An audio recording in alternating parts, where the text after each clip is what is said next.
앵두나무 물가에 동네 처녀 바람났네. 물동이 호미자루 나도 몰래 내 던지고 말만 들은 서울로 누굴 찾아서 이쁜이도 금손이도 단무짐을 쌌다네. 네, 앵두나무 처녀라는 노래인데요. 초여름이 되면 다른 과일들을 제치고 제일 먼저 선보이며 과일이라 하기엔 작은 몸이지만 새콤달콤한 맛에 여인들의 붉은 입술을 닮은 과일인 앵두가 익어가고 있어 노래를 부르면서 영상을 시작해봅니다. 식물에 대해 알고 싶으신가요? 그럼 식물다큐 TV를 찾아주십시오. 이 안에 답이 들어 있습니다. 안녕하십니까, 식물다큐 TV의 강PD입니다. 오늘은 앵두나무 우물가에 동네 처녀 바람났네 라는 주제로 과일 중에 제일 먼저 선을 보이는 앵두나무에 대해 이야기해 보도록 하겠습니다. 먼저 앵두나무의 생태적 특성을 알아보면 앵두나무는 장미과의 키 작은 나무로 중국이 원산지이며 울 안에 심거나 인가 주변에 서식하는 나무입니다. 키는 3m 정도 자라고 가지가 많이 갈라지며 나무 껍질이 검은빛을 띤 갈색이고 어린 가지에 털이 빽빽히 나 있으며 어긋나는 잎은 5 내지 7cm로 달걀을 거꾸로 세운 모양 또는 타원형이고 잎 가장자리에 톱니가 있습니다.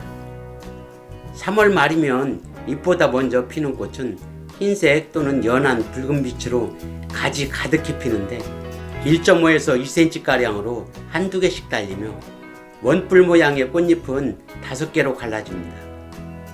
꽃이 지고 난 뒤 녹색의 열매가 열리며 6월이 되면 1cm 정도의 둥근 열매가 붉은 빛으로 익는데 과육이 부드러워 날것으로 많이 먹지만 과일주나 주스로도 이용되며 식욕 증진, 변비 예방, 피로 회복에 좋고 두드러기나 알레르기에도 효능이 있다고 합니다. 이른 봄 예쁜 꽃으로 만나고 초여름이면 열매도 먹을 수 있으며 울타리용으로도 활용되어 일석삼조의 나무가 되고 있습니다. 앵두나무는 중국이 고향인 나무다 보니 이름도 한자로 같이 왔는데 중국에서는 꾀꼬리가 먹는 열매라고 해서 꾀꼬리 앵자에 복숭아 도자를 써서 앵도라고 불렀다고 하며 우리나라에 들어와 시간이 지나면서 꾀꼬리 앵자가 앵두나무 앵자로 변형되어 앵두라고 부르고 있는데 지금도 앵두나무 또는 앵도나무를 같이 쓰고 있으며 차하리, 천금이라는 이름으로도 불리고 있습니다. 모든 과일은 단맛만 있다고 하여 맛있는 것은 아니라고 합니다. 맛있는 과일은 단맛과 신맛이 조화롭게 어우러져야 맛이 좋다고 하며 앵두는 단맛과 신맛이 적절하게 어우러져 새콤달콤한 맛으로 사람들이 좋아한다고 하는데요.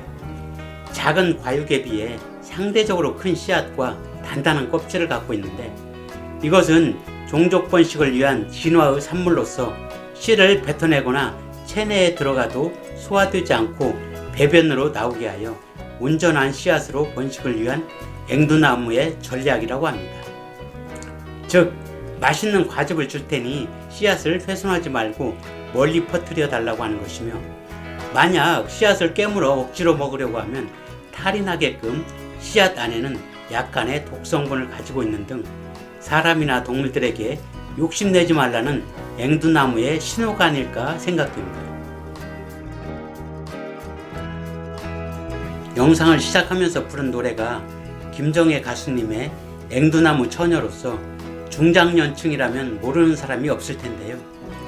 앵두나무가 있는 우물가에서 물동이와 호미자루를 내던지고 무작정 상경한 이쁜이와 금순이가 등장하는데요. 그런데 말입니다. 왜 많은 나무들 중 우물가에 앵두나무가 주인공이 되었을까요? 요즘에야 시골에 가도 우물을 구경하기가 쉽지 않아 젊은 세대에서는 우물이 무엇인지 모르는 분들도 계시겠지만 옛날에는 동네 가운데에는 어김없이 우물이 있어 식수로도 활용되고 빨래도 하는 등 안악들이 둘러서서 두레박질을 하며 이야기꽃을 피우던 곳으로 우리 조상 대대로 내려오던 여인들의 소통과 한풀이 그리고 정보 교환의 장소로서 지금으로 본다면 여성들만의 SNS 커뮤니티 공간이 아닐까 생각되는데요. 따라서 글을 쓴 작사가는 우물가에서 옹기종기 모여 이야기를 하는 동네 처녀들의 붉은 입술을 빨갛게 익어가는 앵두에 비유하여 이러한 노랫말을 쓰지 않았을까 하는 재미있는 상상을 해보며 생태학적으로 해석해보면 앵두나무는 양지 바른 곳에 자라는 나무로 우물 옆에는 큰 나무가 없고 대부분 앵두나무 같은 작은 나무들만 있기에 앵두나무가 주인공이 되지 않았을까 생각해봅니다. 효자 앵두나무에 대하여 전해 내려오는 설화가 있어 소개해보면 옛날 가야읍 백산고을에 효행이 돈독했던 선비가 있었습니다. 어릴 때부터 어버이 뜻을 어기지 아니하던 선비는 서당에 다니면서도 효행을 먼저 배우면서 오로지 어버이 봉양에만 뜻을 두던 사람이었습니다. 선비의 나이가 백발이 희끗한 60이 되던 해 그의 어머니가 앵두를 좋아하여 먹기를 즐기니 선비는 어머니를 위해 집안에 앵두나무를 심어 정성 들여 키웠으며 해마다 앵두가 많이 열려 어머니는 부족함이 없이 먹을 수 있었습니다. 그러던 어느 날 나이가 들은 어머니는 운명하게 되었고 선비는 어머니를 잃은 슬픔에 매일같이 어머니가 좋아하시던 앵두나무를 어루만지며 슬퍼했습니다.